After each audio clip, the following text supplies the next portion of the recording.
byiza cyane abakomeje gutega amatwi Keti Radio reka tubahe n'ikaze mu kiganiro hubyumvute cyanone twisegura ko dukerera iminota mikeya ariko nyine ntabwo biba byoroshye ntako tutagize muratwihanganira ariko turagerageza guhuza iminota ndetse n'ikiganiro cyacu kugira ngo ibyo twabateguriye byose bibagereho. Uyu munsi rero tugiye kuvuga kuki. Uyu munsi tugiye kugaruka cyane ku bintu abantu bakunda kuvuga. Mwabintumye kenshi bana bintumye ari benshi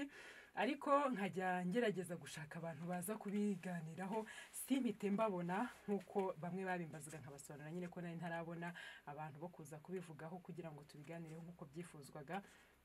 Bati ane kukunda gutumira izindi nzego ukazibaza ibibazo ukazereka ibi ukuntu ibintu bimeze mbese ukabacalenjinga kubera icyo utari watumira itangazamakuru ngo namwe mwicalenjinge. Ese twicalenjinga iki? Ngo none se iyo murebye mubona buriya mucukumbura uko bikwiriye ntiharabura iki? Bamwe bati hari ibidakorwa kandi bikwiye gukorwa, abandi batari ko ntako batagira. Ibyo babaha nyine nibyo biba byabonetse kandi baba babikoreye babishakishije bakabibona. Rero izo mpaka ku mpande zombi ntabwo byanyoroheye kumenya ngo ese ikiri cyo ni ikihe. Biba ngombwa ko dutumira abantu kugira ngo baze tuganire. Ni byiza ko natwe twikebuka tukamenya ngo ese biparitse bite. Uyu munsi rero tugiye kuganira nabande turi kumwe na Honorable Frank Habineza hazitse tuhaye ikaze mu kiganiro cyacu. Yego murakoze cyane natwe turishimye ko mwadutumiye. Hanyuma kandi uretse Honorable Frank Habineza turi kumwe na bwana Cleophas Barore. Ngira ngo Frank Habineza muramuzi ni umudepite mu nteko ishinga amategeko, mwamwumvise kenshi, afite amateka tutari buze kugarukira hano mu kiganiro ariko turi buze guhuza n'ikiganiro cyacu kuko yabanye na media igihe kirekire. Hanyuma rero turi kumwe na bwana Cleophas Barore ni umunyamakuru ubimazemo igihe kinini rwose kitari gito, akaba ari umunyamakuru wa RBA ariko ari hano nk'umuyobozi wa RMC urwego rw'itangazamakuru ryigenzura. Namwe tubahaye ikaze mu kiganiro cyacu. Murakoze cyane nanjye nsubuje bakurikiye Keti Radio. Hanyuma rero turi kumwe na Madame Solange Ayanone. Uyu nawe ni umunyamakuru muzi, mwumvise ko nazanye abantu uretse ko hari n'abanyamakuru babayemo igihe ariko ni n'abantu bafite inshingano uyu munsi mu itangazamakuru bari buze kudufasha gusobanukirwa. Madame Solange Ayanone yabaye umunyamakuru nawe kuri Radio Rwanda, yakoze n'abantu bakoranye na Pax Press muramuzi cyane. Uyu munsi afite company iye ari buze rero kudufasha turanayivugaho gato ko buri muntu yaje hano ni n'umwanya mwiza wo kunamutera iteka aba yatinyutse n'umugore watinyutse akihangira business kandi mu itangazamakuru atarivuyemo. Solange namwe tubahaye ikaze mu kiganiro cyacu. Murakoze cyane Anne. Harya company yitwa Afrimedia. Afrimedia nari ngiye kwitiranya na Afrimedia. Afrimedia rero yego byari bimvanze ukuntu. Hanyuma rero abo ngabo nibo tugiye kubana ariko turi kumwe kandi namwe aho muri hirya no hino mutanga ibitekerezo murahamagara. Solange akaba yaje mu kiganiro ntabwo yaje ahagarariye Afrimedia nta nubwo yaje ahagarariye itangazamakuru muri rusange wenda nk'umunyamakuru, ahubwo yaje mu kiganiro nk'umuntu waje aturutse muri association y'abanyamakuru. Association y'abanyamakuru hano mu Rwanda ARG akaba ari vice president wayo. Solange nawe nyine twakwakirwa rero abantu mumwumve mutaza kugira ngo ari buze kuvugira Afrimedia nubwo kwivugira nabyo bitari bibi. Namwe aho muri rero tubahaye ikaze mu kiganiro cyacu. Tuzi neza ko mudukurikiye abenshi mwarabyifuje, nabonye impaka zatangiye kuba nyinshi ku mbuga nkoranyambaga hirya no hino, ubwo turazimura hano muri studio n'ibitekerezo byanyu turaza kubisangira. Mu minsi yashize twakoze ikiganiro cyanatumye nibuka ko abantu bari bansabye insanganyamatsiko harimo Honorable Frank Habineza aratubwira ati jewe rwose nka docteur ndababwiye ntitangazamakuru ryanyu sinzi uko bimeze, mbona hari ibyo mutaduha kandi tubikeneye. Tuti nibyo? Ati cyane. Ndavuga se wakwemera kuza kubivuga ko abantu bansabye umuntu uvuga ibi bintu babivuga mu gikara ariko natumira umuntu ntaza ati genzaza. Honorable reka tubahe ikaze none mutangiremo natubwira uko mubibona. Yego murakoze cyane kandi tuje no gusuhuza abakunzi bose ba Keti Radio. Yego murakoze cyane ubushize turi mu rubuga rw'itangazamakuru Honorable Shehe Harerimana namwe twagarutse ku ruhare rw'itangazamakuru muri urugendo rwacu dufite rwo kwibohora. Niho twagaragaje ati itangazamakuru namwe mufite uruhare mwakora runini cyane kugira ngo twumve kwibohora igihugu cyacu gitere imbere, mugaragaza abantu bose basahura ibya rubanda cyangwa se mukora inkuru zijyanye no kugenzura gucukumbura. Niho twavuga ati byaba byiza itangazamakuru rikaba atari itangazamakuru rya rindi ritari tuha amatangazo atsowe na kabineti ati kanaka yakuye ku mwanya w'umurimo yari arimo, ugasanga ibinyamakuru yo hafi yose 90% byose byasiyandikiye ngo nta kandi byashizemo, ntibamutubwiye ese yazize iki, ese habaye iki, tuvuge ngo tumenye ikindi kintu kiba cyabiteye, cyangwa se niba kanaka yashizwe no ku mwanya yahawe n'akazi, ugasanga buri muntu wese akoze tite kanaka yagizwe minisitiri par exemple, nitumenye neza amateka yana yahe byagenze gute, ugasanga nyine hari ikintu kirimo kubura. Noneho tuvuye nko kuri ibyo wasanga ari n'ibindi bintu, hari za raporo zikorwa zo mugenzuzi mukuru w'imari ya leta, bagaha ikintu twakwita nka tip mu itangazamakuru, ni nk'umusogongero. Umusogongero umuntu yawubona akaba yashobora kuba yakomeza agakurikirana kugira ngo amenye neza ati hano bavuze ko hari tuvuge urugomero runaka rw'amazi urugomero rwa hariya rutakizana amazi cyangwa rutazana umuriro, cyangwa se habaye ikibazo cy'ibitaro runaka, noneho kugira ngo umutangirire aho mwinjire neza cyane mumenye neza, ku icyo gihe niwo wavuga ngo bya bintu twita accountability cyangwa se mu Kinyarwanda kubaza ibintu ashinzwe, urumva bibaye neza cyane, noneho mwacukumbuye mukagenzura bya bintu byo mwita mu investigative journalism cyangwa se itangazamakuru ricukumbura rikaperereza, kwa kundi tuvuga mu itangazamakuru n'ukuri kuboko kwa kane kwa leta rwose, kuboko kwa kane kwaba kubaye ko kwenyewe. Noneho icyo gihe n'abanyapolitike akaba atari abanyapolitike bagomba kuba babaha amakuru, ariko nabo bakavuga ati dufite ikintu twakora mu itangazamakuru, ukabona raporo y'itangazamakuru ukaba wayishingiraho uvuga ati nabonye ikinyamakuru runaka cyavuze ibi n'ibi n'ibi, kuko uba wizeye ko cyabyinjiyemo, ukaba wabishingiraho, ukaba wabaza inzego za leta ati mutubwire bino bimeze gute, KT Radio cyangwa se Kigali Today cyangwa se Imvaho cyangwa se ubwo naze kuvuga ibinyamakuru byose, ndimo gutanga ingero cyo bita Paraza cyangwa Random Reya. Noneho ukavuga ati kurikije ibi n'ibi n'ibi ndagira ngo mwisobanure. Icyo gihe byafasha mu guteza imbere igihugu, ndetse na mukomeza bwarugendo tuvuga kwibora twibora neza, tusiga amateka mabi, yego tuzi ko hari amateka mabi y'abayitangazamakuru, ariko runo tutera imbere, tutera intambwe nziza cyane. Biva muri make n'abantangiriye. Urakoze cyane, ibyo uvuze bigaragaje nk'uko ubyifuza, ariko se ntabwo bikorwa koko ibyo bintu uvuze? Ntujye ubibona umuntu yabaye minisitiri ngo bavuge bati kanaka yabaye minisitiri, buriya Barore yari umunyamakuru, yatangiye atya, yagiye ajya hano, uyu munsi abaye minisitiri. Imana ibikora. Hanyuma ntabwo mbibona neza, kubera ko iyo ndebye tuvuge nko mu bihugu bya Amerika cyangwa se nk'Iburayi, ntabwo iyo bavuze kanaka abaye minisitiri ntibavuga gusa ngo yakoze ibi n'ibi, ahubwo bacukumbura akareba n'amakosa yakoze, bavuga ati ariko nubwo yabaye minisitiri hari fagitire arabonzi, bavuze ko ari fagitire atigeze yishura z'umuriro, ati hari amasanyarazi atishyuye, hari amazi atishyuye, ati kera ari ku ishuri yararwanye, ati mu by'ukuri umuntu ntabwo yakwiye, uzi ko uwo muntu atarahira. Iyo itangazamakuru yamaze kubicukumbura ati nubwo bavuze ngo yabaye deje hano, ariko akiri umunyeshuri, none ejo bundi muri Amerika ari uwo bari bavuze ko agiye kubagira muri Cour Supreme, bavuga ati ahubwo yafashe umukobwa yafashe ku mabere gusa. Mwarabyumvise ngira ngo mwabonye ko yabaye dossier nene cyane, bikajya naho bijya muri Sena mu nteko y'amategeko,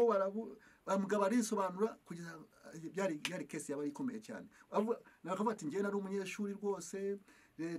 ibintu byari twagiye kwifatira kamwe gusa, ni ibintu byari bisanzwe, nta kintu cyabaye, kandi umushinza n'abari umuntu mukuru nayo mu myaka byabaye imyaka hafi 40 yashize. Nuvuga ngo ibyo niyo twite cyuma, ntabwo ari kuvuga gusa Barore yabaye perezida wa RMC, yabaye perezida muri RBA, yabaye ibyo tuba tubizi, ariko dukeneye bya bindi tutazi. Ibyo ntabwo ndayibona mu Rwanda. Urakoze cyane, reka tugere no kuri Bwana Barore. Uri perezida w'urwego rw'itangazamakuru ry'igenzura. Uyu munsi yo mugenzura, yo mureba cyatangazamakuru mureberera umunsi ku wundi, ibyo honorable avuze niko biri, bimeze bite? Urakoze cyane. Biranejeje kumva mu magambo y'umunyapolitike honorable Frank Dr. Habineza agira ati media numva hari inyota itaramara. Ni byiza buriya turimo kugira abanyapolitike bazafasha itangazamakuru kudashimagiza gusa. Nkatekereza ko ejo bavuga batari ko honorable nubwo ayoboye Green Party, ati buriya murebe neza uwagomba kuyobora ni runaka nuko gusa yakoresheje igitugu n'iryo shyaka rikaba ririmo bene wabo benshi bakaba aribo bamutora. Niba bivuga rero honorable iyo nkuru twizere ko izatindaho kuko hari inkuru zisohoka tukazibura kandi zari zasohotse bivuga ngo zikanyongwa oya ziba zasohotse inyongwa ubwo ntindasohoka hari izisohoka ukayisoma saa yine utagira vuba ngo uyibike ahantu saa tanu ntubu ukiyibona ariko yari yavutse ikaba yavutse yageze hanze bivuga ngo imiterere y'ikibuga nuko imeze ariko ni byiza kumva ko abantu bavuga batari ko hari amakuru tutabona turabyemera mu ruhande rumwe cyane ko n'ubushakashatsi bwagiye bubigaragaza urebye Rwanda Media Barometer yo muri 2018 ngira ngo na mbere hose icyo twakwita icyiciro cy'inkuru zicukumbuye tubyemeranywaho ko hakiri intege nke haracyari intege nke kugeza uyu munsi inkuru nyinshi ni inkuru z'ibyabaye yaba nabyo ahubwo nibura abantu banabivuga ku rwego twavuga ngo biruzuye 100%. Hari n'ibyo usanga n'inkuru z'ibyabaye nazo zitaboneka 100%, byegeranyo bisohoka usanga ntibisomwa bisesengurwe cyangwa nibisesenguye no kubigira umwete wo kubisoma unabibwire rubanda. Nk'ushobora gusanga bavuga ngo Auditor General Report n'abanyamakuru bakabivuga tukabivuga Auditor General Report ariko nta wayisoma dutegereje gusa ngo yarabivuze turacyari aho hari intege nke hamaze rero ariko hari n'abanyamakuru kandi turaza kureba n'imbogamizi zende zaba zigihari. Hari n'abanyamakuru ubona bacukumbura inkuru reka rwose mbabwire ko nk'umwuga nkoze igihe kinini nta munyamakuru wo mu Rwanda ukijya imbere wagiye kubaza ngo mubwire ngo mwatangira mutwibwira. Habayeho igihe icyo ari cyo kibazo cyabaga ari icyambere ugasanga rwose ikibazo cya mbere ni mwatangira mutwibwira. Iryo tangazamakuru nge nari mu itangazamakuru bene ibyo bibazo bibazwa. Ikibazo cya kabiri ugasanga ngo iyi nama igamije iki. Ikibazo cya kabiri cy'umunyamakuru iryo naryo ryabayeho. Ikibazo cya gatatu ati ni ubuhe butumwa mwatanga. Ikibazo cya kane ngo nta kindi mwakongeraho. Ibyo nabyo byabayeho. Solange arabizi iryo twaribayemo. Tuba no mu itangazamakuru ahubwo ibyo nibyo numva sinahuye nabyo aho ujya no gukora inyandiko yawe report ugasanga hari umuntu uvuze ngo mbere yo kuyohereza uzane indebe ugasanga ibyo nabyo byabayeho. Ariko uyu munsi hamwe no kubaka ubushobozi hari ukubaka ubushobozi bw'abanyamakuru hari no gukeburana byonyine n'uko tubiganira tuti rwose kira kibazo kubaza umuntu ngo koko iyo migozi yera ibijumba ibyo nabyo byaje bibaho gake nyine ukumva ni intege nke ukumva ni icyo twitaga ngo nukuzuza iminota niba ari muri radio cyangwa nukuzuza ipaje watumwe ariko wajya gusoma ugasanga nta bintu birimo cyangwa wakurikirana ikiganiro kumva nta bintu birimo. Izo zari intege nke ku bantu b'abanyamakuru cyangwa se ahari ari wo murongo ngenderwaho simbizi. Yarumva bavuga ngo hari n'umuministiri babajije bati kuvuye mu butumwa bw'akazi bwageze kuki ngo arabareba ngo aravuga ngo mba ntaraha perezida wa repubulika raporo akaba ari imbanza kuyihasha.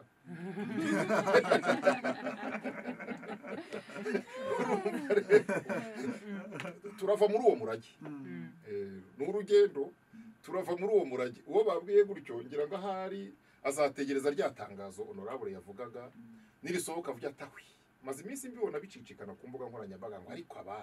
ngababo ngo nugutegereza itangazo gusa bakaduha itangazo bari kopiye ntacyo bongeyemo.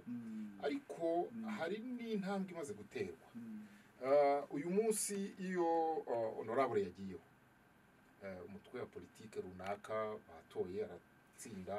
cyangwa se ihuriro ry'imitwe ya politike ryashyizeho ubona abanyamakuru bakurikira bakajya kubaza. Hari n'ibyo batabaza nyine niba ari ubunebwe niba ari uko bagerageza kubishaka nabo baraza kutubwira nanjye nababwira ndaza kubabwira ibyanjye. Niba ari uko babishakisha bakabibura kuko hari nk'umuntu uherutse kujyaho mu ihuriro ry'imitwe ya politike wanza ari mu senateri cyangwa mu depite mu kandi kanya batoya bati twahinduye ukazashakisha hano uzakura amakuru y'aho byahindukiye n'impamvu zatumye bihinduka ari nyir'ubwite ntari bubikubwire reka da uramuhamagara ati ntacyo ushaka kubivugaho mu itangazamakuru niyo ni inkuru ku bwanjye nubwo abanyamakuru bamwe usanga turakara ngo yatwimye amakuru iyo akubwiye ngo ntacyo nshaka kubivugaho muri media kuri njye ni inkuru hari kuba abantu dushakaho amakuru nabo turaza kuvugaho hari ibireba abanyamakuru bwabo nabyo turaza kubivugaho intege nke aho ziri tuvuge n'ikirimo gukorwa ariko hari biranashoboka n'ubumenyi hari ikibazo cy'ubumenyi rega ntabwo si umuntu wese ushoboye kujya gukurikirana ibyo birashaka gushirika ubute birashaka amafaranga birashaka n'ubwo bumenyi n'iryo sesengura ariko n'abasesengura nibura bakaba hari njye ntabwo ngarukiyeho navuga ngenda zemera ariko nkanemera ko hari ikirimo gukorwa nibura n'amaburaburizi iyo zisohotse zivaho ariko zasohotse ati intege nke urabona ati hari ikibazo hari inyota ntashira iyo ndimo nsoma cyangwa nkurikiye igitangazamakuru runaka barora ati ibyo uvuga nibyo ariko hari aho twahoze hatandukanye n'uyu munsi kandi n'izo ntege nke ndazemera ariko hari icyakozwe hanyuma rero Solange nka association y'abanyamakuru ibi bintu bivugaho ikibure iri association ni irimo nyine y'abanyamakuru abo twandika raporo tugakopiya tugapestinga abacukumbura tukajya kuri tele tukabishakisha maze n'imisi ari buze kukivuga bafite icyo nakwita ubushake bwo gushyigikira inkuru zicukumbuye araza kutubwira hari byinshi nagira ngo rero tubwire uyu munsi izo ntege nke natwe nk'abanyamakuru koko zirahari murakoze kumpa ijambo ibyo honorable Dr Frank Habineza yavuze ibyo Barore yavuze harimo ukuri ariko harimo navuga na cyane cyane ku byo Barore yavuze harimo n'inzitizi zituma tutageraho kunyota ya Dr Frank Habineza yenda reka mpere ku muryango ishyirahamwe ARG dufite gahunda yo gufasha abanyamakuru gukora inkuru zicukumbuye aho duha umunyamakuru bije runaka akagenda akajya ahantu hanaha hari inkuru nyinshi bakoze mu minsi yatambutse kandi zigenda zitanga impact ariko mbere cyangwa se zitanga umusaruro nubwo rimwe na rimwe zasigiye amavunane bamwe mu bazikoze ndashaka kuvuga ko hari igihe nyine umunyamakuru yayikora ugasanga niba ashyize kuri ahagaragara ntabwo binejeje abo abakozweho inkuru bitandukanye nuko muri leta zunze ubumwe za Amerika iyo bakrititse umuyobozi yewe na perezida yewe n'umudepite cyangwa se undi muntu hawe poste runaka ntabwo bifatwa nk'ikibazo kiri personnel ntabwo bifatwa nk'ikibazo cyo hagati y'umunyamakuru n'umuntu ku giti cye yenda aho ndaza kuhagaruka ahubwo bifatwa ko ari umunyamakuru ari gukora societe aragira ngo abone ku muyobozi mwiza ari noneho n'uwo bavuzeho naho aravuga ati ariko kuba yagaragaje ukuri si cyo kibazo kuko wenda ibyo bintu narabikoze akagira uwo muco wo kwemera kunengwa rero impamvu y'inkuru icukumbuye cya mbere ni ugushyira ahagaragara ukuri ku kintu runaka kuri reka mvuge inkuru imwe kuko inkuru ivamo ibintu byinshi ariko ashobora kuba hari inkuru umuntu yakoze igasiga inyota nk'uko Dr yabivugaga hakaba undi uvuga ati ngiye kuyicukumbura haravugwa ruswa mu kigo runaka iyo nkuru ikavugwa mu ngingo z'ingenzi ariko ntituzi iyo ruswa ingana iki yariwe nandi yatanzwe mu buhe buryo ese uwayitanze yabonye iki mu nyungu yarategereje iki ese yarayitanze abona akazi ese yarayitanze iyo ruswa abona isoko ese yarayitanze mbese ugasanga ibyo bibazo byose umusomyi cyangwa ukurikira televiziyo na radiyo yarabisigaranye impamvu rero nyine nk'uko nabivuze ni ukugira ngo hagaragare ukuri hakaba umunyamakuru nko mu bindi bihugu turabibona no mu Rwanda byaratangiye Barore yabivuze ugenda akajya noneho gushakisha ibyo bintu ariko gushakisha ayo makuru bifite igiciro hari amafaranga bigendaho hari igihe azahamagara umuntu bagahurira muri Serena kuko azi ko wenda cyangwa se iriya Radisson Blu cyangwa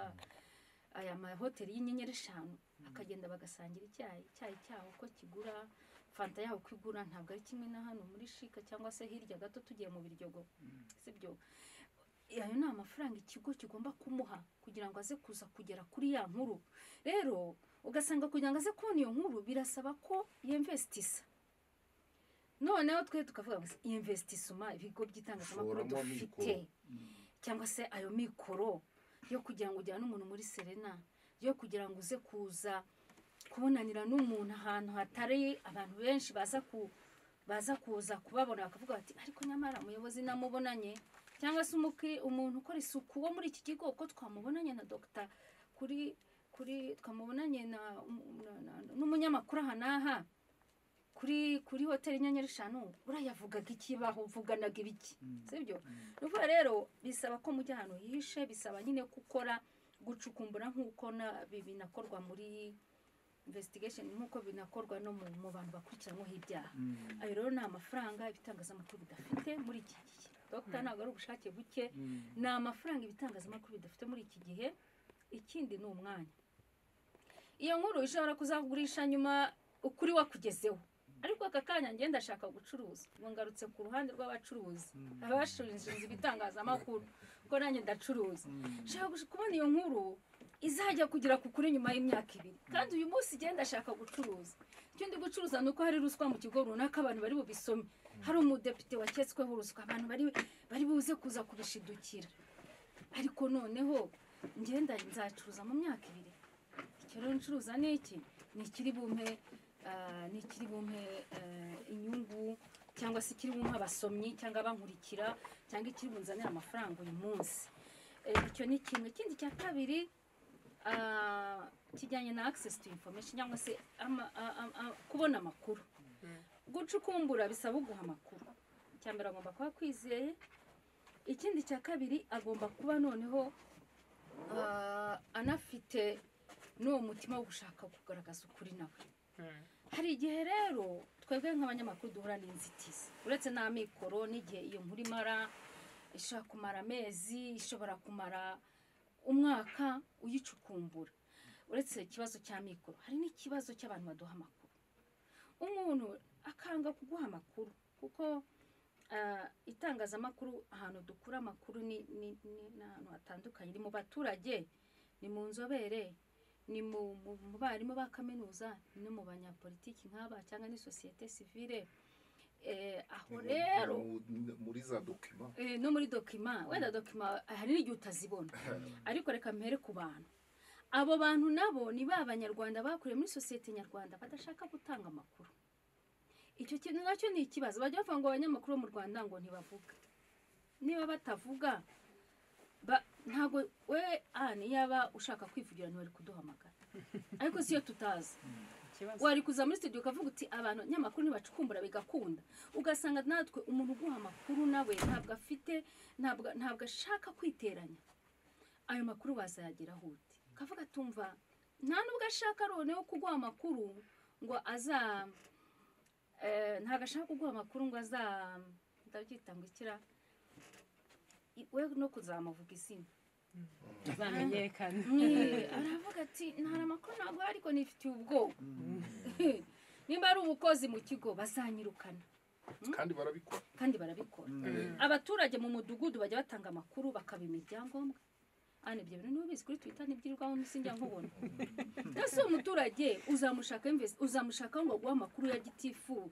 tuvuge gitifu akagari ni umuntu wo ku rwego rw'inzego zibanze aho inzego zitangirira zubatse nka administration mu kagari hafite ibiro umuturage niba atinya gutanga amakuru kuri gitifu w'akagari azatanga kuri depite nk'uyu nguyu cyangwa kuri meya niba avuga ati ninyatanga barahita bantambikana cyangwa se ntibantambikana ariko baranshyira mu kato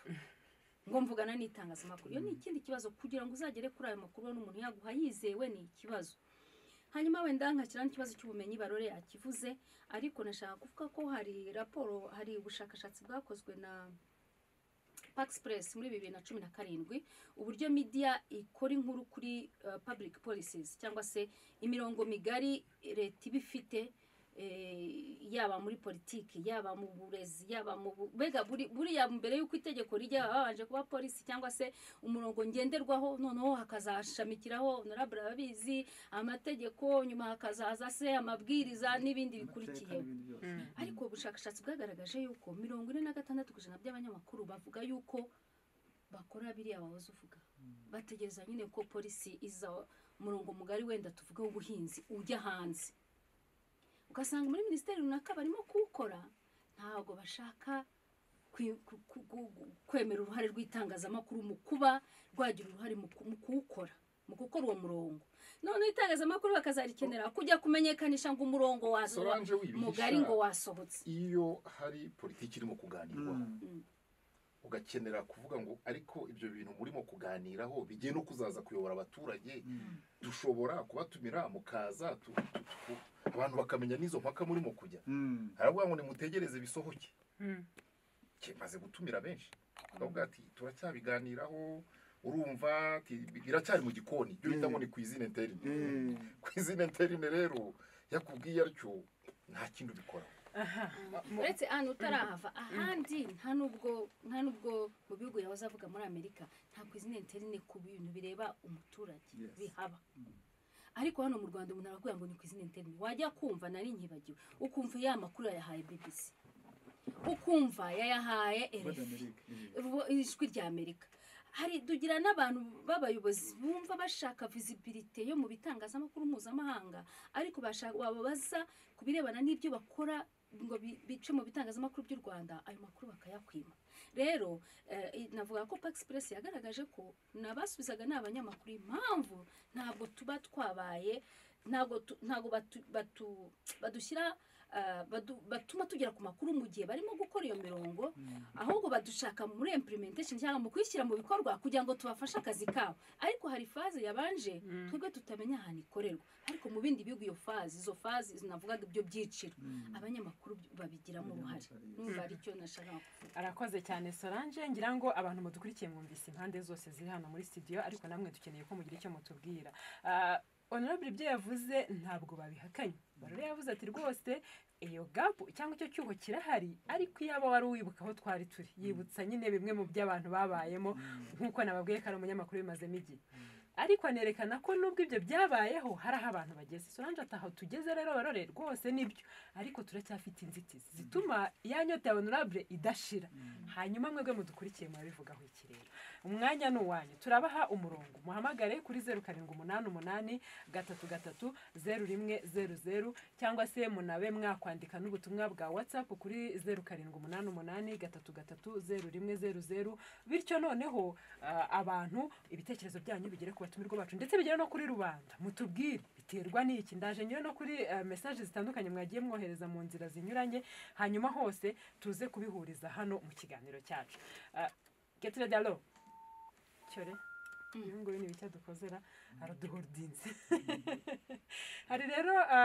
ubutumwa bwaje, reka nze ngerageze kubugarura bwose, mu kanya turagaruka tuze tubureba. Ariko kuri Twitter nahoze mbona abantu bavuga batari kwibyo ni iki byo gucukumbura, muracukumbura muri abahe abantu batunyujijemo ijisho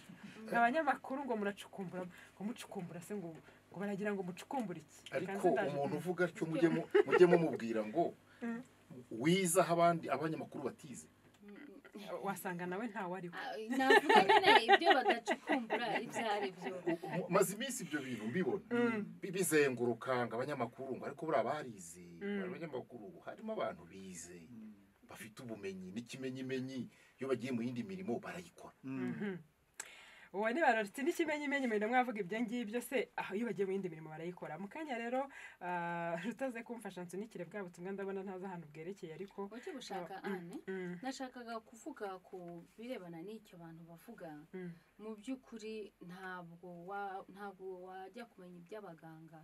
utari umuganga. Murashaka kuvuga ati umuganga rwose ntiyamvuriye neza umuntu wanjye arapfa, ariko wajya kuvugana n'umuganga yakubwira ibibazo afite cyangwa se n'uburyo yagerageje gusova uwo muntu ukurikije ubunyamwuga, ukumva nawe wamuha rezo, ukavuga uti nawe yakoze ibyo yagombaga gukora. Aba bivuga rero bisaba ko baza wenda mu mwuga, baba bari mu mwuga kugira ngo batujombe igikwasi ko tutabikora. Byibura nka Dr. Frank ni umuntu ukoranye n'itangazamakuru igihe kinini rwose, ari mu bayobozi batanga amakuru. Dufite abayobozi badatanga amakuru, bose twe tuzacukumbura amakuru tuyakure. Ngiye nshobora gucukumbura nkicara nkakoresha document zo kuzibona ari ikibazo, hanyuma nkazashyira ahagaragara ikintu, ariko nazavuga kuki nta muntu yabajije. ugasanga icyo kintu badakigize ndashaka kuvuga ibintu bitoya bito wenda tutangiye rega burya umwana ntavuka ngo zuye ingobyi hari ibyo aheraho ibyiciro by'ubudehe twarabivuze tugaragaza gapu zirimo kandi birakosoka twagiye tuvuga ibintu bya mituweli n'urugero mfashe twagiye tuvuga ibintu by'ubudehe kuna abantu bihagira inka ibyo bintu turabivuga twagiye tuvuga ahantu bavuga bati nyakatsi zaracitse tukagaragaza ko nyakatsi zigihari iyo ntabwo ari investigative wenda bashaka cyane ariko niba dutangiye gukora kuri ibyo bintu bikora ku buzima bw'umuturage n'ibindi byose tuzagenda tubikora ariko maze imisi soma n'inkuru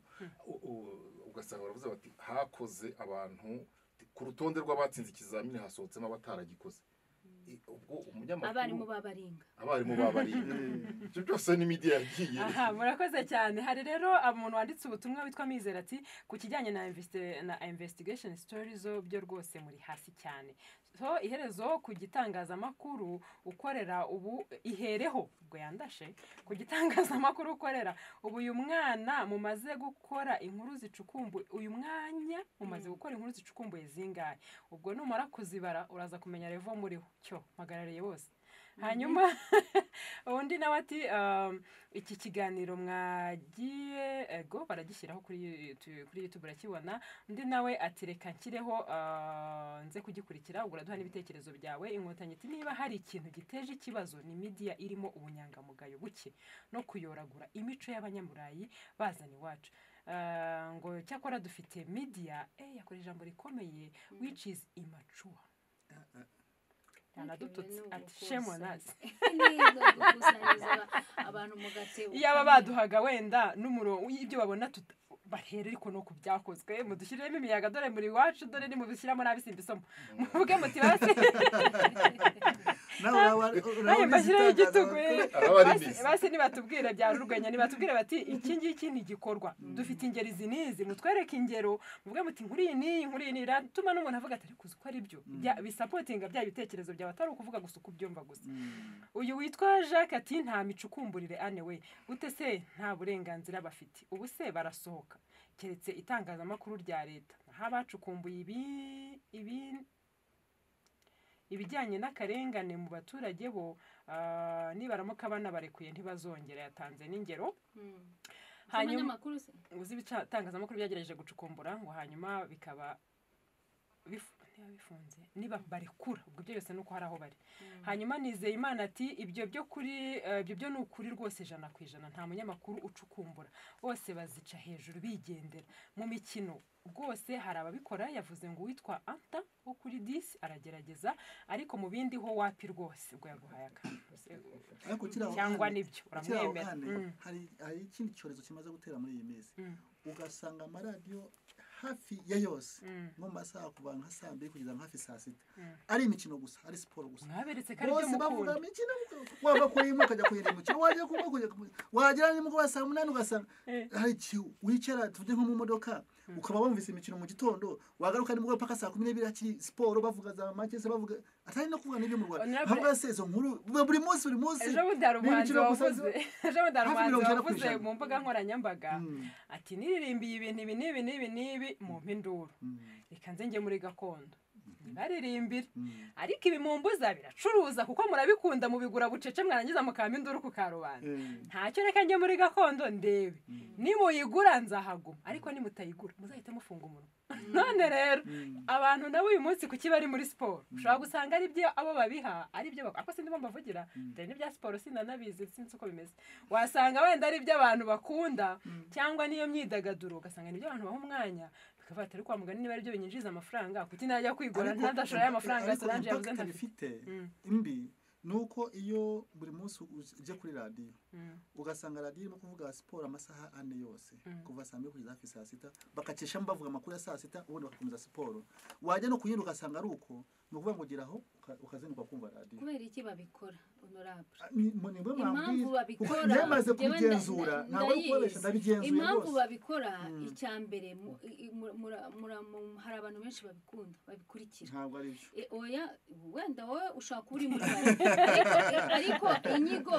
inyigo zikorwa buri mwaka ibigereranyo bishyirwa ahagaragara na rura ku bijyanye n'uko abantu bitabira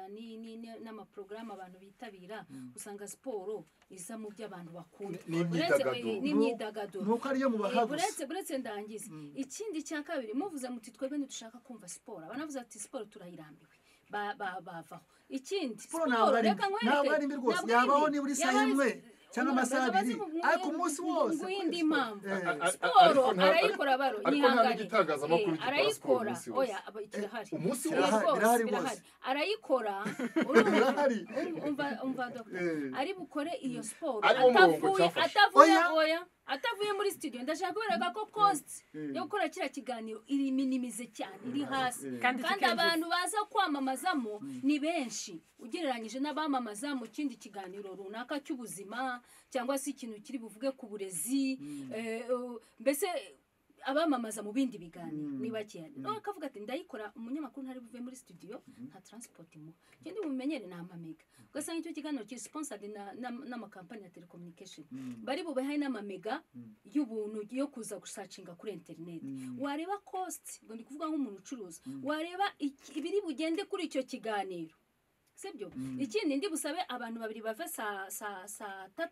baze kugera saa 8 urumva uwo mwanya abo bantu n'ababiri mu gihe nuzana mu bya biganiro bindi ukazana mu izindi topic wowe uri kuvuga ni bavuga politike bakavuga ubuzima bakavuga iterambere n'abandi banyamakuru ari buze kuza bari bwishyurwa ku kwezi ugasanga kugira ngo ugire iyo content wowe urimo gusaba bitsarabiye ngewe mbibonana sinzi ko hari n'ibindi bitangaza amakuru byiteguye kuba byashyiramo ayo mafaranga uvuga ngo birahenze content irahenda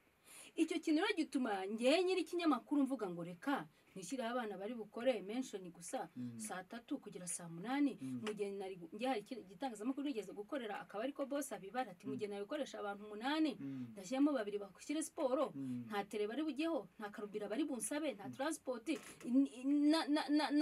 na internet sponsor w'icyo kiganiro ari buyishyure none bagiye no gusoma amakuru basoma yandi babonye mu binyamakuru byandika n'amakuru rero ni kimwe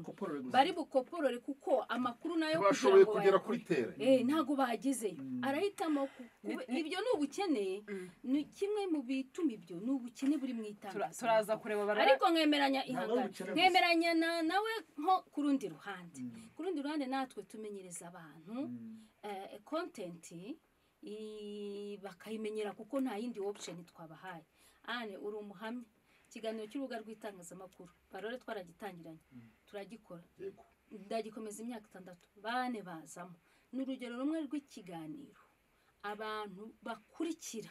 kandi kitavuga kuri siporo uzanamo na sije ya siporo ndibuka twigeze kuvuga ibintu bya ferwa fasi niba nibuka ibintu byari byabaye bavuga bati ikiganiro mwakigize ibiki baradutuka benda kutwisha kandi harimo utubazo urumva ba content yabo baracaka ariyo ni ibintu bijyanye na politike ni ibintu bijyanye n'abayobozi baza kwisobanura uko cyubatse ndabyemera amafaranga kijyamo gifite sponsor gifite umuterankunga ukishyura gifite editorial team gifite team y'abantu bageze ku 9 cyangwa 10 niba nibe bava mu bitangazamakuru bitandukanye bafite ubumenyi butandukanye bategura urumva ariko abo bantu bose hari umuntu wiyemeje gutanga support kugira mu kiganiro kibeho iki kinyamakuru kigiye gukora nka kira kiganiro bikaba nka 2 ku munsi ntabwo cyabona amafaranga nkurikije n'isoko isoko ryo kwamamaza dufite hano mu gihugu ntabwo byakunda urakoze cyane hanyuma ati iki kiganiro ndagikurikiye rwose Mr Barore arabivuga neza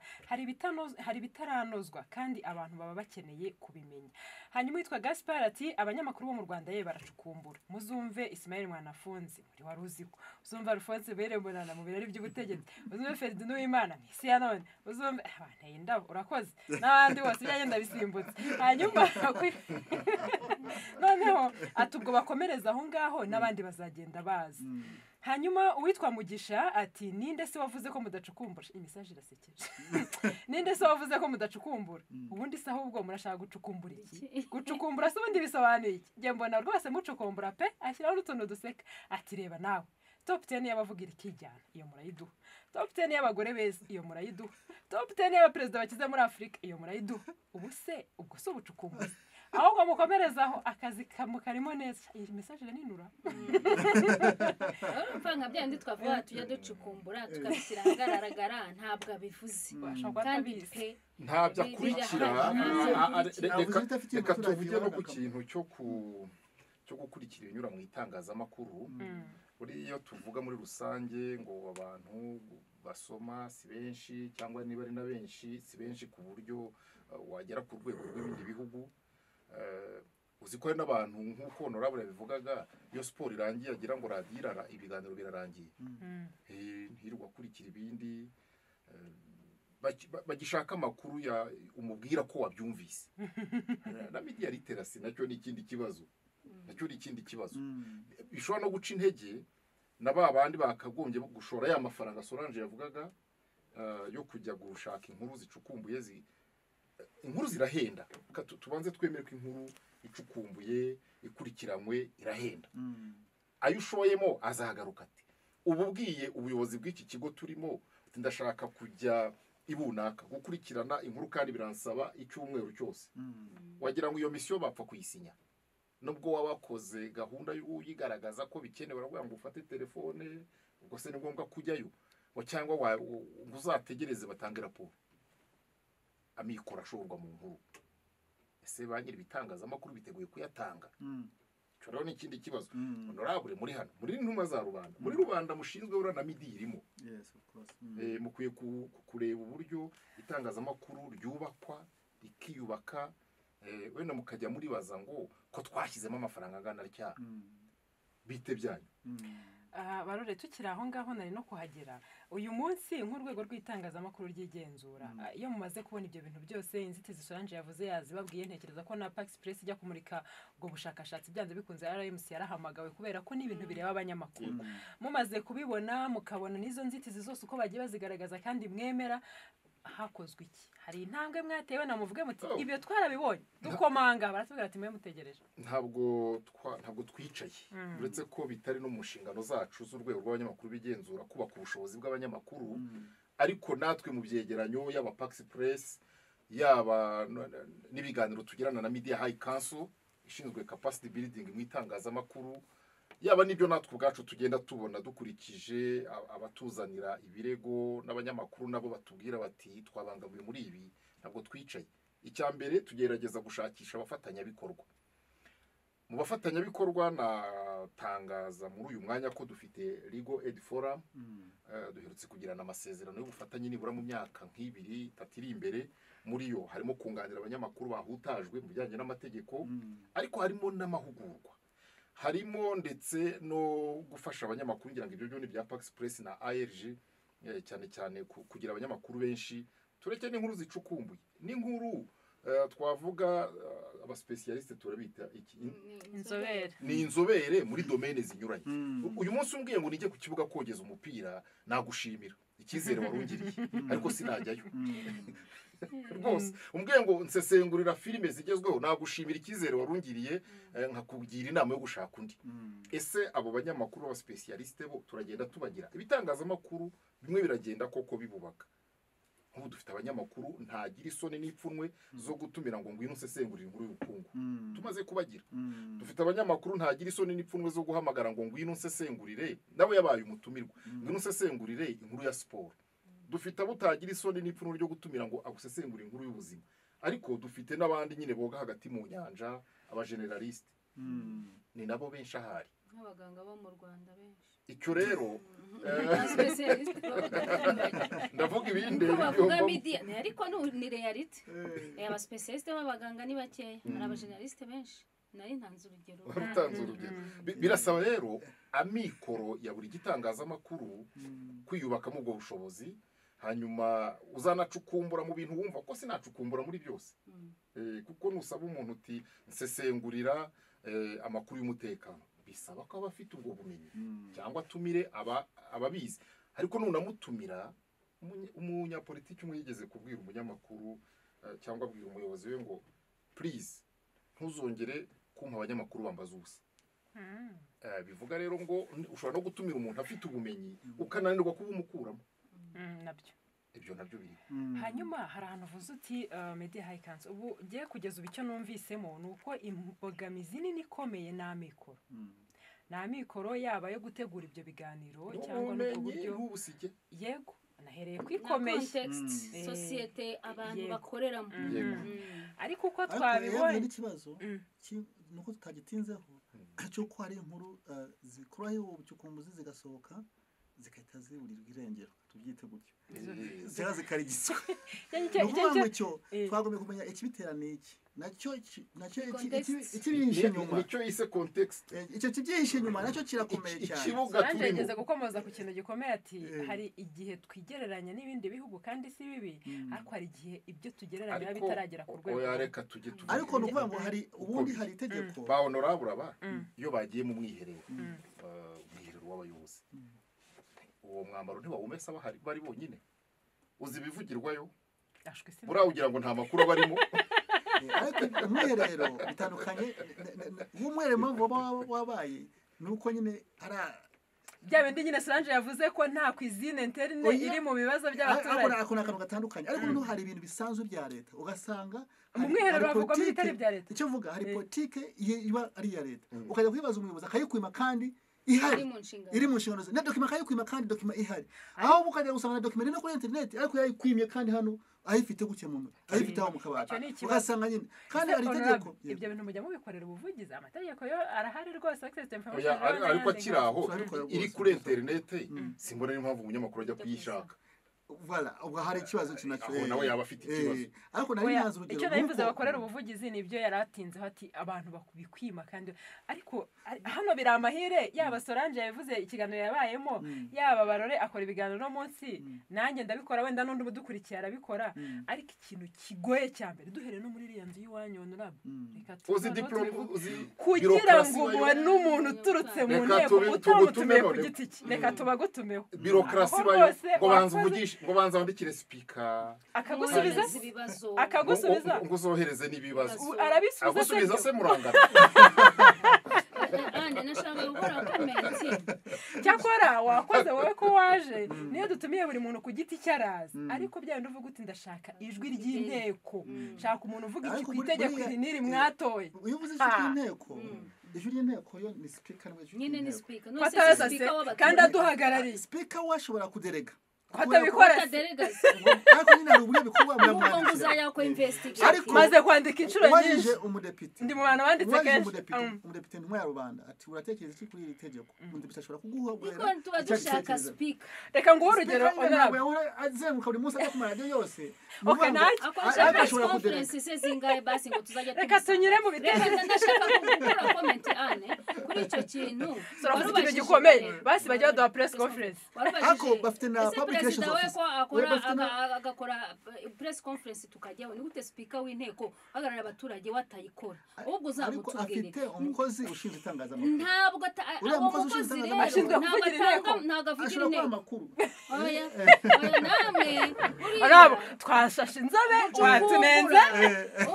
gucukumbura nibyo navuze hari abaguha amakuru niba speaker adatanga amakuru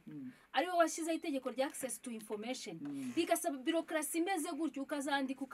ukazaruha niyo ugiye kuvuga positive story ntibikunde kandi ushaka kuvuga uti ariko umugore wayoboye inteko muri iki gihe reba ya manda ukavuga uti uyu muntu ni muntu ki ndashaka ngiye kumubwira abandi bagore ugasanga hari umudamu wandikira ikinyamakuru cyo muri Zimbabwe Zambia sinibuka yasabye accreditation muri media high council barayimuha asaba inteko tuvugana n'umuntu ushinzwe communication n'umukonseye we n'abandi bati mwandike turandika dukora ibishoboka byose ku munota wanyu interview ntabwo yayibona agomba kuva yaje gushaka speaker gusanga mukoreho story reka icyo tukihorere ahubwo icyo Anne yarabajije ati ese ariko ni muri positive niba umuntu ayitinyaza iyo umunenga zayiza Anne icyo waruwaje Barore nashaka kumwunganira ngo dukora iki nabivuze muri ARG n'andi mashyirahamwe y'abanyamakuru icyo kintu cya investigative journalism twaragihagurukiye kuko twamenye bitangazamakuru bidafite ubushobozi cya mbere amahugurwa arimo arakorwa ntaragera ku bantu bose ariko umunyamakuru nawe nahitemo kwispecialize nahitemo ikintu akoraho inkuru gusa nyine hari igihe bigora ugasanga nyiri ikinyamakuru ni editor niwe nyiri ikinyamakuru niwe editinga ni nawe ujya kuguripotinga kuri tele uwo umuntu ukamusangamo abantu bane biragoye pe ariko noneho bishoboka niba abanyamakuru nibagire specialisation avuga ati ngewe ngiye gukurikirana ibintu by'ubukungu ngewe ngiye gukurikirana ibintu by'imibereho myiza ngewe ngiye gukurikirana yenda se ibi sport ibyo bintu bizafasha ko noneho nujya no ucukumbura ibintu byumva ko ntabwo umunyamakuru yize sociology ngo yige economy ngo yige ibi oya ariko iyo wafashe ikintu runaka aribyo muri ARG turimo gukora nandi mashyirahamwe y'abanyamakuru nka Pax Press nandi mashyirahamwe ARFEM igihugura abanyamakuru ku bintu bya gender nibwira yuko tubonye abantu bagira specialisation byajya bifasha yenda tutajya kunyota ya wa muntu wavuze ngo tuvuga top 10 baba miss n'abandi nabyo si bibi ariko none umuntu wavuze ngo miss reka mbyihorere nabazanye polemique ari umuntu wakrititse mu miss sizi ku kintu runaka bikabone bari bamwishira guhura mushaka biki ibintu nk'ibyo kandi wenda yari afite na facts zibyo yavugaga yazigaragaje icyo kintu rero ni ubumenyi tubutanga amashyirahamwe dufite muri iyi minsi ARG ARFEM Pax Press abasirwa n'abandi ntarondoye bakagira bakubaka ubumenyi bw'abanyamuryango babo bakagira ibyiciro babarizwamo noneho aya mashyirahamwe agatanga na facilitation turimo gutanga muri ARG ukamuha envelope utijya ahantu hamara iminsi ya envelope izagufasha byibura kurara muri hoteli itari inyenyeri 5 ariko byibura utaribwa n'udusimba igereranyije umwe icyayi urye kubonana n'umuntu runaka nushaka giti kubone ariko ukore ibyo bintu twaratangiye kubikora nibwira yuko n'abaterankunga kandi barimo kugenda babyumva nk'ubu hari organizations muri ARG twarabitangiye ibintu byo gukora ibintu bya mentorship aho dushaka kugira ngo umunyamakuru agira umuntu umumentaringa nuvuga ngo niba ane uri maze kuba specialist mu kuyobora ibiganiro ugira undi ufasha kugira ngo nawe uzamuzamure agire kuri level yawe muri ARG dufite projet media ikansira ifite hari n'abandi bayifite yo kugira ngo umuntu yegere umuntu amwigireho noneho avuga ati noneho nanjye ngeze kuri level yo kuba nacukumbura nk'uko kanaka bikora murakoze cyane hari uwavuze ati investigation abanyamakuru baragerageza ariko hari aho ntemeranya na Solange abanyamakuru benshi ntibasoma baca hejuru y'ibintu pe urugero nka statistique uyu munsi ishobora wenda gutangaza nk'ibijyanye n'ubushakashatsi bakoze ku bijyanye n'umurimo hano mu Rwanda cyangwa n'imbaraga zishyirwamo nuko bikorwa ariko abanyamakuru bagakurikirana ibyavuzwe muri press conference gusa bakitahira abafata ya raporo bakayisoma bakayisesengura wasanga ari mbarwa ibise nabyo bisaba mikoro bisaba ubushobozi buhambaye gusesengura imibare yangane uyu munsi aba editor banyura mu nkuru mbere yuko itambuka ushobora gusanga baba batarenze na 5 nkuko mwavugaga ko banyura mu nkuru yego kandi ubundi ntibyakabaye hari nubwo usanga abantu bahembwa pe mbona ikintu cya pasiyo kiri kugenda kigabanuka pe tubivuge twe kwitwaza mikoro ariko kandi nanone nta mikoro nayo ntiwayirengagiza hari aho akenera umuntu ndemeranya nawe ku ruhande rumwe kuko si abanyamakuru bose badasoma abanyamakuru hari abanyamakuru bamaze kugera ku rwego rwo kuvuga ngo ndajya muri studio njyanjemo iki nigeze kubivugaho vuga ko kera kuri Radio Rwanda twamaraga amezi 6 dusoma itangazo ritari n'iryo kumenyesha ryo kubika bakubwira bati aho hashize akitso kandi hari akadomo ati oya ntabwo ari uko umuntu narinsomye nayo ntabwo ari uko nguko abantu basoma itangazo ryo kubika ugomba no gushyiramo nishwi ryoroheje ntabwo urimo kogeza umupira urimo kubikira umuntu wagize ibyago tukamara andi mezi 6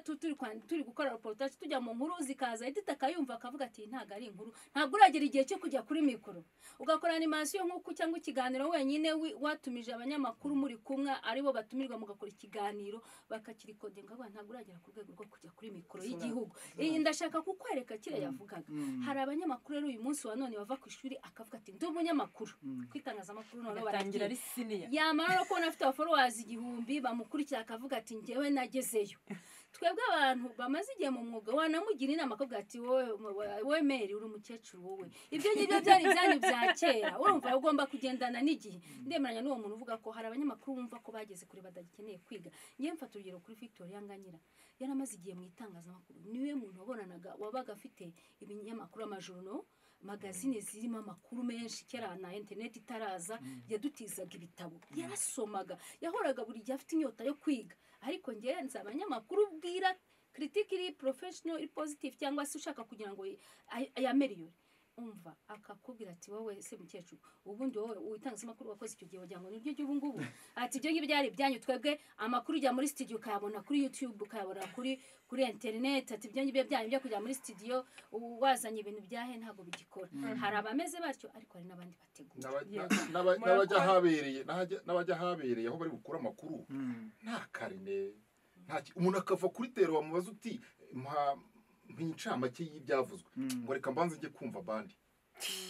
se uragira ngo umuntu agira ntacyo yafashe ariko akantu mwari mwagarutseho oya babifasha ahubwo we ntacyo yafashe mu mutwe hari akantu mwari mwagarutseho k'abayobozi badashaka kuganiriza itangazamakuru hano ariko bashaka kuganiriza n'ibyo hanze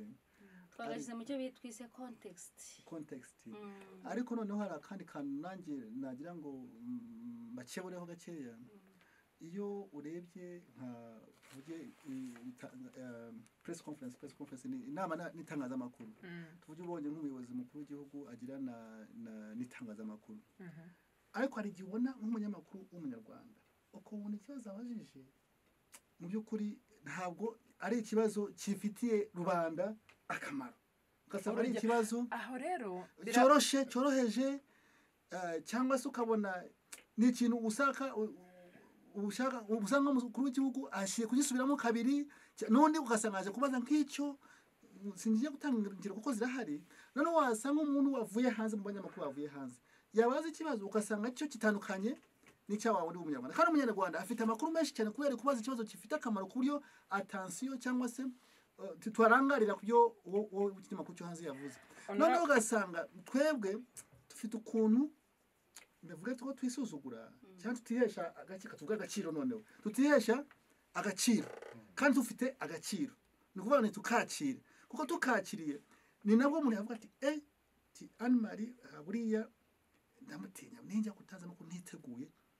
aranyaza urabyumva ni ukuvuga ngo yego nanjye raho navuga ati hariya ndatinya kujyayo urabyumva ngira ngo nkajyayo ko nzi ko niteguye neza cyane ariko noneho namwe ni ukuvuga ngo murebe mu bumenyi mufite mwavuze mufite amashuri mwize n'izo mentorship rwose ni ibintu byiza ariko murebe ukuntu namwe mugaragaza ko muri muhari muvuye nusomla turahari urakoze cyane zabazeyane abatinya kuretse abagabo zabazeyane nk'abagore batinyuka kubaza bagashaka gucukumburamo ikintu uko babita yanajyaga mbona message kandi aho nazibona nyikora urubuga rw'itangazamakuru bakavuga wa mugore uri gicegabo nta soni honorable nk'uko ndi kukubwira ariko aho sinye ndabona atari kunsubiza neza bakaguha amazina yo kukusubiza hasi mbese muri rusange rero ndashaka kuvuga ko context nayo niko nakomeje kwivuga ni ikibazo societe dukoreramo iri fragile iroroshye rero kuyikoreramo investigative biragoye ariko hari na bikeya birakorwa pe abantu nabo ni bajye babyemera hari umuntu uvuze ati rwose ariko nyine cyashako irakoze hari umunyamakuru twandikira atubwira ati ibyo muvuga rwose nibyo atariko jewe njya mbona hari n'izindi nzitizi abantu batavugaho kandi zikomeye kubera icyo ubundi niba abantu bakoze ubushakashatsi cyangwa inama cyangwa raporo bakayikorera rubanda kuki bayishyira mu ndimi z'amahanga bazi se ubundi ko mwitangazamakuru bashyizeho itegeko ko ubishoboye wese abo munyamakuru bazi urwego rwa buri ubu twese turi capable yo kumva ibyo byongereza bihanitse byaje muri raporo bagiye babishyira no mu rurimi rwacu tukabyumva tukabibwira rubanda tudasemuye abantu bajya bemera inzobere ubundi nicyo zishinzwe nuko iyo raporo ya statistique ivuga imibare ngewe ntago nize statistique ngomba gushaka umuntu w'inzobere ubinsobanura ni bangahe bemera kuvuga ko ari bakeya ko ngewe hari n'abantu nabwiye nti ubu barimo kuvuga ko u Rwanda economist u Rwanda rurimo gufata imyenda kubera kugira ngo ruhangane na coronavirus ese buriya iyo rufashe imyenda mu mabanki yo mu bigo mpuzamahanga bitanga amafaranga yaba amabanki cyangwa ibindi bigo ese ntabwo bishobora kugira ikibazo ku muturage ngo reka ngo ibyo bintu ntabwo nabivuga urumva kuko njye sindi umwekonomiste nubwo nasoma nzi ko iyo umwenda ufashe tuzi ibihugu byaheze mu myenda imyaka irashira kubera ariko imyenda nyinshi cyane imyenda ntabwo ari iya coronavirus yego ya ndimo ndavuga imyenda niyo kubaka imihanda hari n'umwenda ejo bundi u Rwanda rwahawe umwenda na BAD n'umwenda ni loan nashakaga kukwereka ko twabonye umwekonomiste yambwiye ko adashaka kwipronosa kuri icyo kintu kandi ubundi asanzwe avuga iyo umuhamagaye mu bindi bintu ubu se ngewe nzagenda fata iyo document vuge ngo u Rwanda niba rufashe imyenda ya miliyari yenda y'amadolari cyangwa se miliyoni izi z'amadolari baderutse kurwemerera miliyoni 98 z'amadolari nshaka kumenya ngo aya mafaranga azishyurwa gute nshaka ubyo rero sinabyibwira nyene yo mwekonomiste nyene n'umwa rubanda iri muri ya commission économique iza kuza kubimbwira ariko mbakurehe dufite n'ikindi andi mahirwe cyangwa ubundi buryo dushobora mu bitangazamakuru byacu bigiye binyuranye hari n'ukuntu abanyamakuru bamwe bagira ipfunwe ryo kuvuga ko ari inkuru akesha mugenzi wabo wayikozeho niba ikiganiro giciye muri Keti Radio bakaba bafitemo minisitiri wa finance nkaba ngiye kwandika kuri iyo nkuru kandi ibyo bintu yabivuze ese bintwaye iki kuvuga mu kiganiro yakoreye muri Keti Radio yatangaje ko usanga nabyo ari amahirwe ahari rimwe na rimwe abantu bakanga gutanga sosi aho bakahitamo guterura ikintu batakoreye hanyuma rero tugana ku musozo hakorwa iki minota yacu yarangiye hakorwa iki tubonye inziti tubonye ikibazo twemeye ko gihari hari imbogamizi nyinshi zerekanywe ariko uyu munsi hakorwa iki rero nashaka kuvuga ko ibyo Barore asorejeho ibihari reka tubige exploiter cyangwa se tubikoreshe neza kuko hari ibihari kuko tudaha umwanya izo raporo tugize imana ukabona umuntu uzakuza kugusobanurira akayiguha interpretation kw'imibare ni imibare ariko ifite interpretation zayo sifite umuntu uza gusobanura utanga isobanuro by'iyo mibare nitubona inzobere ndashima cyane umuryango witwa Clado n'indi miryango ya société civile bagiraga kera ikintu cyo kwanaliza budget ya leta ugasanga simbiheruka mberuka nyine muri société civile ko najyaga njya muri iryo tsinda ugasanga bagaragaje icyuho na budget itaratorwa bakagenda kuvuga bati aha ntako tubona budget y'ubuhinzi mwarayihaye 10% kandi hari amasezerano mpuzamahanga avuga wenda 30 cyangwa 10 na kangahe kwijana kuki bitageraho ariko ibyo iyo timu nge yabagamo aba economiste barimo muri kaminuza yabagamo abantu b'inzobere muri economy independent bigenga bazaga kuza kudufasha kwanaliza iyo mibare uyu munsi wa none rero Clado ntekereza ko ikibikora kuko igitumirwa no mu nteko na Rwanda Civil Society Platform bakajyamo bakajya gupresent ibyo bintu bavuga bati aha turabona ari cyo turabona ari cyo ibyo bintu rero bisaba abantu bafite ubushake bwo kuza kubivuga bisaba nyine namikoro nkuko navugaga ariko nanone ibyibanze Barore yavugaga wijya mu kiganiro uri buhure nigeze kuba nakira mu rubuga rw'itangazamakuru professeur wa kaminuza ufite titre ya professor n'umudokiteri tuvuga ku burezi kwireme ry'uburezi ariko nanjye nasanze nararivugaga muri rusange ariko nanjye ntarize ariko ndavuga ngiye kuvugana n'umuprofesseur muri université yize education n'ibindi ngiye kuvugana n'umudokiteri nawe umwarimu ese ireme ry'uburezi ubundi rigizwe n'iki naragenda ndicara nshaka polisi y'uburezi ivuga iki ndeba ikivuga ku ireme ry'uburezi ndeba ibintu byose bigize ireme ry'uburezi muri kuko bihera no hasi mu mashuri y'incuke ndareba muri primaire njya muri kaminuza ngenda ndeba kuko nandi kuvugana nabo mu ireme ry'uburezi muri kaminuza kibazo cya mbere cyangwa icyo comment ya mbere barambwiye batari ko sesora avuga ireme ry'uburezi kucyo rishakira muri kaminuza wabanjije ugatumira abo mu mashuri abanza ukarazamura twebwe tubona produit tubona umuntu wamaze guca hose rimwe na rimwe n'ireme ry'uburezi tutari buze kuza kuryubahiriza nk'uko bikwiye igiti cyaragora urumva ariko yashakaga uwo muntu yashaka nko kunjyana kure ndashaka kuko urugero rw'ibyo dushobora gukora minimum yo gucukumbura ndamwana kireme ry'uburezi yego rifite aho hose iminsi turavuga ijya muri kaminuza ko nari namaze kureba component ry'ireme ry'uburezi ni iki infrastructure ni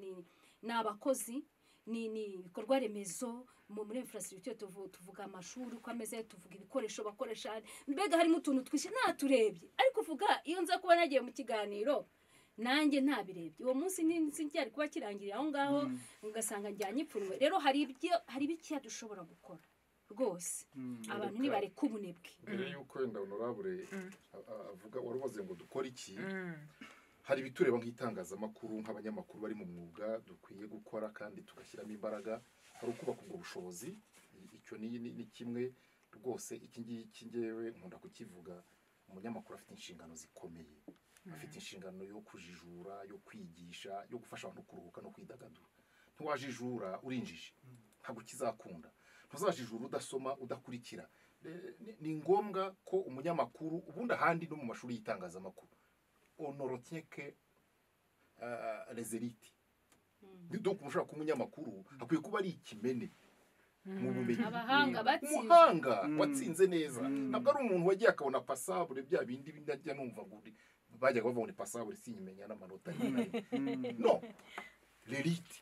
nukwiye kujya mu itangazamakuru kugira ngo arebe mu maso nyakubahwa honorable hanamubwira ati honorable abivugira areza bwatoya mfite indi raporo ivuga gutya na gutya umureba mu maso ibyifuzo byawe birahora n'itegeko honorable nako nawe oya ntacyo gashyireho imyaka mazemo nanjye mu itangazamakuru rwose mu perezida aho ngaho yego umunyamakuru turashaka kuzajya gucukumbura akagira niyo nyota no gufasha abaturage kurushaho kugera kuri ya nyota nagira ubwo bumenyi buzamufasha n'ahari amakenga kumenya uko akenguza ariko ntuzakenguza aba bajya bavuga umunyamakuru mwiza n'uriho hari ahandi tujya tubiganirira hirya no hino ariko nibyo kubimenya ni ukuba ufite ubwo bumenyi kabiri rimwe na rimwe tureke n'izindi ambisiyo zitari itangazamakuru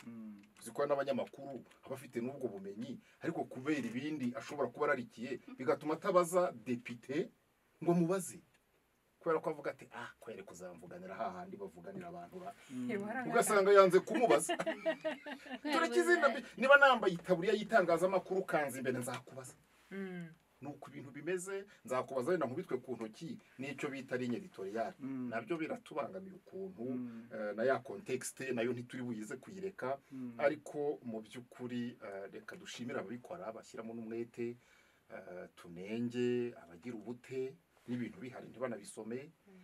n'ibyavuzwe ntibanabivuge uko byavuzwe ubu nacyo ni ikibazo dufite umuntu akaza ati n'ibyo twavuze mwabivuze uko tutabivuze icyo rero ni ikindi kibazo murakoze cyane hanyuma rero honorable mwebwe mwumvise ibyavugiwe hano biri n'amahire ko buriya iyo uri kumwe n'umuntu uri mu bajya bafata ibyemezo bimwe cyangwa ibindi biroroha mwebwe murumva hakorwa iki mushaka kujya inama mushobora no kugaragaza n'icyakorwa ku rundi ruhande ruto rw'abanyamakuru murakoze cyane mbere yo kongera ko hakorwa iki ndabanza mbashimira d'abord kuko mu by'ukuri hari intambwe imaze guterwa mu itangazamakuru ko nubwo twagaragaje bitahari ariko nibura n'iki kiganiro kuba kihari nayo ni intambwe iriya rubaga rw'itangazamakuru ko ruba ruhari buri cyumweru nayo ni indi ntambwe aho mukomereza aho mwongeramo imbaraga ni ukuvuga ngo icyo nabanzaho cyakuba n'iki ni ukongeramo imbaraga ni ukuvuga ngo mutinyuke nicyo navugaga mutinyuka nibwo mwavuga context nta wundi uzayibahindurira ntabwo ari Obama uzayihindure ntabwo ari Queen uzayihindure ni twe tugomba kuyihindura context ni ukuvuga ngo ni twe abanyarwanda ni twe tuzi ibibazo twakiyemo ni twe tuzi aho dushaka kugera ni twe tugomba kugira n'abo bayobozi batashaka gutanga amakuru ni twe tugomba kubahindura nyine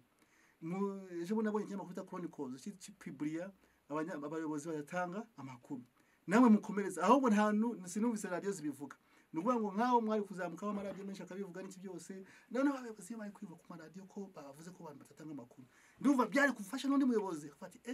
ntanga ayo makuru ejo bundi batazanshira mu kinyamakuru nanjye ko ndi umuyobozi mubi abo bita media predators mu bizajye mubigaragaza noneho namwe mu nkuru mukora z'ubucukumbuzi muzikora nyine zijyanye na situation turimo ariko bambwa zishobora kuba zaba zifite inyungu ku itangazamakuru ryanyu kubera ko kera nibuka nka ya radio yitwa KFM hari ibiganiro yakoraga mu gitondo ukabona abantu bose abayobozi bose benshi bose bazimaga bashaka kumva ibyavugiye kuri keke kuko bazi ko mu gitondo hari abayobozi bari bugiye ba RDB bande RGB ubwo muzadi bari kwashaka kuvuga RGB ba professor shaka n'abandi bose natwe twese baratumiraga nuvuga ngo iyo bibayeho nawa muntu utangaza ari MTN cyangwa Bralirwa bamwe muri abo waruvuze ibyo bigo ko ari bibi ari ntangaye ukuntu bitabira oya nashatse yahise yikosora shokoye urabizi hari abatitabira media muri abo nuko noneho iyo n'abaturage cyangwa se n'abayobozi baza kumenya ko cya kiganiro gikurikirwa n'uriya wa MTN ufite akakashi na Bralirwa mvuze n'aba Airtel ukavuga batatundira ngo nibo bafite kashi nyinshi bashobora kuko bafite niyo bashaka kwamamaza nyine nabo barazamo bagatangamo nuvuga ngo namwe muri editorial line kuko mwese muri n'abayobozi murebe ukuntu mukora ibiganiro cyangwa se ibyo bintu byiza biterwa noneho icyavugiye hariya none ikindi kintu ngiye kuvuga nacyo hari ibintu byiza bivugwa nko muri rubuga rw'itangazamakuru byinshi cyane uretse nk'ejo bundi nabonye ikinyamakuru cya Kigali Today cyanditse inkuru imitegano twakoze ubushize tukavuga ibintu byinshi cyane bikomeye cyane abayobozi bakuru barahari akaba n'ikinyamakuru kimwe cyandika ibyavuze muri icyo kiganiro kavuga se kweri abanyamakuru bari bahari mu Rwanda kugira ngo bandike za article zavugiwe hano kuko ari ibintu amakuru mubonye y'ubuntu aho yavugiye aho menshi cyane ku buryo hashobora kuba mu article nk'icumi kubera ushobora gusoma icyumweru cyose ariko birangiriraho kandi mubizi abanyarwanda bose ntabwo bumvisha radio ariko abandi bari babisome ku binyamakuru kandi none bive ku binyamakuru babisomye banyine babishize ku maradiyo bya bintu bimenyekana ariko ugasanga ikiganiro cyiza kirabaye nta muntu n'umwe ukigize ni ukuvuga ngo urumva byose bigomba kugira akanyuma navuga ubwo natwe arako twabijeje ubwo nako turacyakatekereza ko kuvuga ngo twabijeje yuko tuzareba ko hajya itegeko rishyiraho ikigega gifasha itangazamakuru twakizaga Media Development Fund ntabwo twabyibagiwe hari imishinga cyagiyeho ahubwo mushyiremo amafaranga hagiyeho ngo ikimina niko bambwiye ntacyo reka akomeze mu murongo yararimo development fund ariko ngo ni ikimina niko bambwiye kimina n'indi ugihagarariye noneho urumva byatangiye abanyamakuru bishakamo amafaranga kuko ntabwo watangiza ikigega kiri mu busa kugeza ubu ngubu rero Media Development Fund ifatwa nyine navuga nk'ikimina mu rwego rw'uko ari abanyamakuru bashyiramo contribution zabo ariko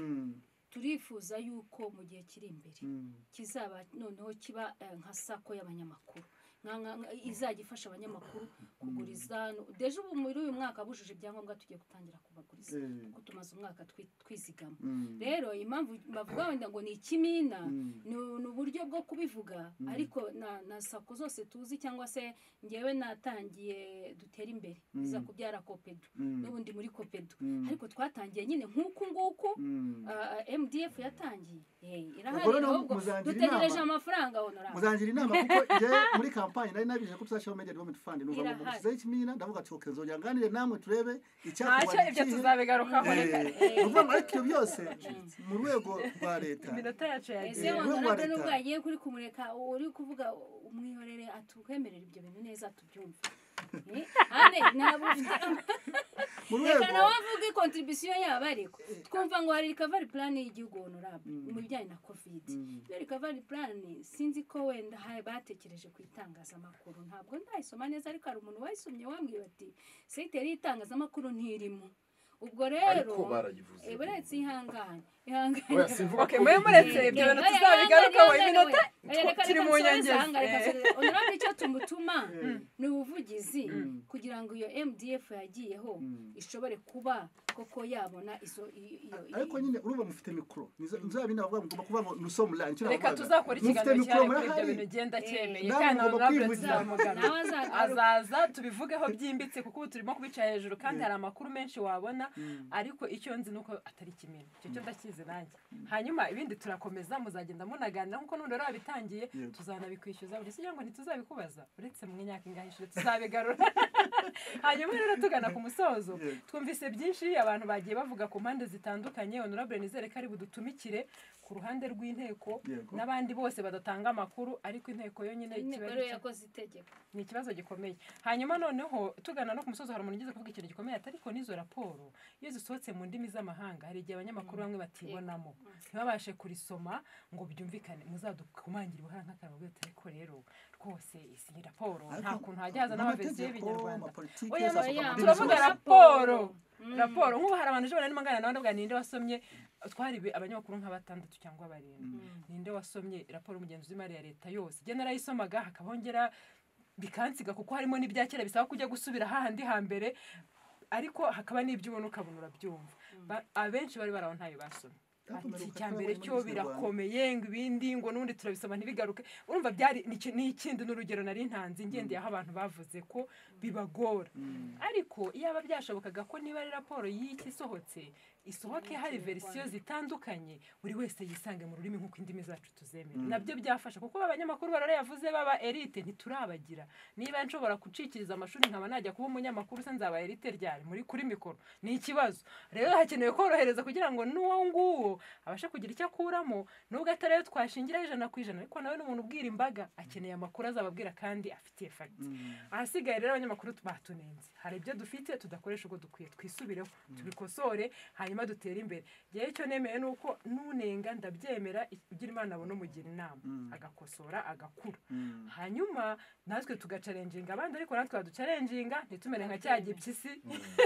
abandi bajya gutinya reka rasigaye mbabwira n'umugoroba mwiza ubutumwa bwatambutse buri wese arakosora aho ashoboye bityo ubutazagaruka tuvuga tuti mbese tugeze he ikiganiro cya Rubyumvute reka nshimire cyane Honorable Dr Frank Habineza wakoze cyane kuza kubana natwe muri iki kiganiro yego namwe mwakoze cyane hanyuma nshimire cyane rero bwana Cleophas Barore ni umunyamakuru akaba n'umuyobozi wa RMC Barore nawe wakoze kuza kubana natwe wakoze cyane kutugirira icyizere nshimire cyane Madame Solange Yanone ni umunyamakuru mugenzi wacu akaba n'umunyamakuru w'urwiyemezamirimo ni manager hanyuma kandi nanone akaba yararibaye igihe kinini uyu munsi yari hano ahagarariye ALG muri iki kiganiro kuko ari vice president wayo Solange nawe wakoze cyane